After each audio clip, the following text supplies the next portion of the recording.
Où que vous soyez, spectateurs, spectatrices, vous êtes la raison de cette émission intitulée Lumière du matin. Lumière du matin est le nom du dévotionnel écrit par l'homme de Dieu, pasteur Daniel Hachi, du Centre chrétien international de la parole vivante. Jean 1, verset 4 nous dit: en elle était la vie, et la vie était la lumière des hommes. Dans quelques instants, vous ferez l'expérience de la lumière que vous apporte le dévotionnel, afin que vous puissiez manifester pleinement la vie du Christ. Nul d'autre que vous serez béni. Sans plus tarder, nous allons regarder le thème de notre dévotionnel d'aujourd'hui, qui est intitulé « Refuser d'être un objet de sarcasme », partie 2. Nous tirons notre lecture du livre des Psaumes, Psaume 44, verset 14, qui nous dit: tu fais de nous un objet de sarcasme parmi les nations et de hochement de tête parmi les peuples. L'homme de Dieu nous dit: hier nous avons examiné ce que ça signifie d'être un sarcasme et pourquoi nous devrions refuser de nous retrouver dans un tel état de vie.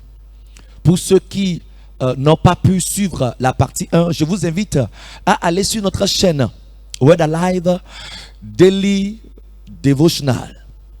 Vous serez bénis. Je continue ma lecture. L'homme de Dieu dit: ce matin, je veux que nous examinions les mesures que nous devons prendre pour ne pas être un objet de sarcasme dans la société.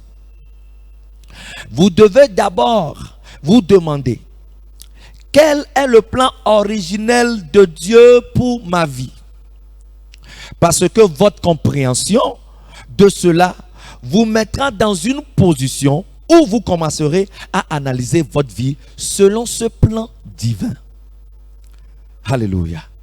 L'homme de Dieu continue à dire, selon le livre de Genèse, chapitre 1, verset 28, il est tout à fait clair que l'intention de Dieu est que nous vivions une vie durable de fécondité, d'augmentation et d'abondance continue, et tout ce qui ne ressemble pas à ceci ne fait pas partie du désir de Dieu.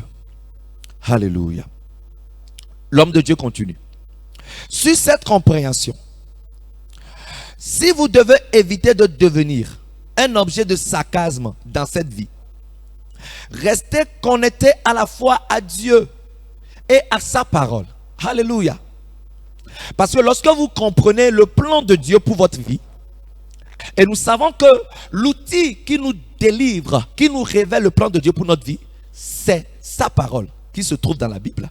Alors l'homme de Dieu nous invite à rester connectés à Dieu et à sa parole. En d'autres termes, à rester connectés à la Bible. Deuxièmement, donnez-vous totalement à une vie de prière continuelle et de service à Dieu. Alléluia. Donc vous devez prier et vous devez servir Dieu, chercher l'opportunité de servir Dieu. En conclusion, l'homme de Dieu dit: si vous devez vivre le plan originel de Dieu pour votre vie, vous devez mettre Dieu à la première place de votre vie. Alléluia. Et faire ce qu'il vous dit en premier lieu. En d'autres termes, l'homme de Dieu dit: faites en sorte que votre vie comporte ou bien compte toujours pour Dieu. Alléluia. Ou bien compte avec Dieu. Alléluia. C'est-à-dire, dans toutes vos décisions, vous considérez Dieu dans toutes vos décisions. Car c'est la valeur que vous placez en Dieu qui révélera jusqu'où vous irez dans la vie. Alléluia. Et je disais tantôt, en elle était la vie, et la vie était la lumière des hommes. L'homme de Dieu nous a donné un point de prière que j'inviterai spectateurs, tous vous qui me regardez, chers spectatrices, quel que soit là où vous vous trouvez, à prendre cette prière avec moi. La prière dit: Père, au nom de Jésus, merci de me donner l'opportunité de vous mettre en premier dans ma vie quotidienne. Père, au nom de Jésus, merci de me donner l'opportunité de vous mettre en premier dans ma vie quotidienne. Chers spectateurs et spectatrices, je suis sûr que vous avez été bénis par cet instant du programme dénommé Lumière du matin.